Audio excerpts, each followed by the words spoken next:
As big trucking expanded in the 60s and 70s, they chose to invest in expansion.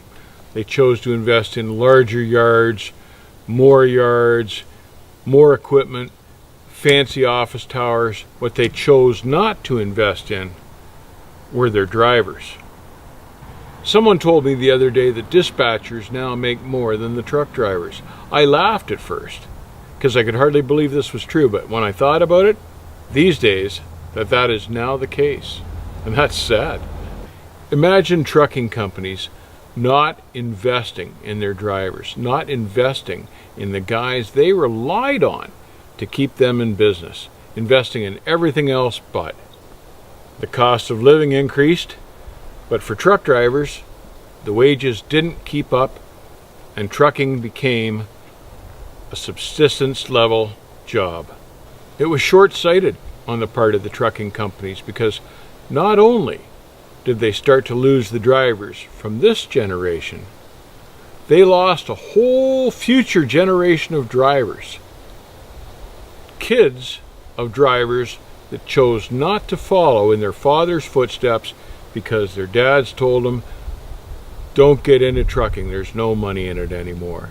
Now, when you look at the history of industry in the US, there are all sorts of jobs where the younger generation, the children, follow in their father's footsteps.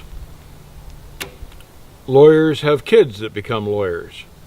Doctors have kids that become doctors.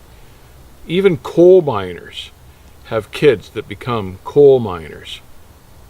But that's not true in trucking anymore because truck drivers have told their kids, don't be a truck driver. And that's a whole generation that the trucking companies, through their short-sightedness and greed, have lost. And that's a big part of why there's a driver shortage these days, because the younger generation of the truck drivers did not get into trucking.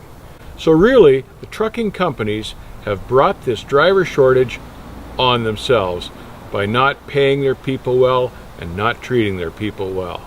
The trucking companies, through their short-sightedness, have lost millions of future drivers. And now the trucking companies find themselves in the position where they need to dump millions into research and hope to hell they could rely on these new driverless trucks that are the latest rage.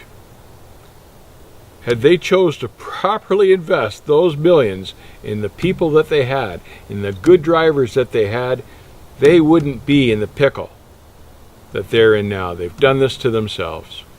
All I can say is that perhaps it's not too late for a few of these trucking companies to invest seriously in their people. And I'm not talking a few cents a mile. That's peanuts. We're so far behind you'll never catch up at that rate.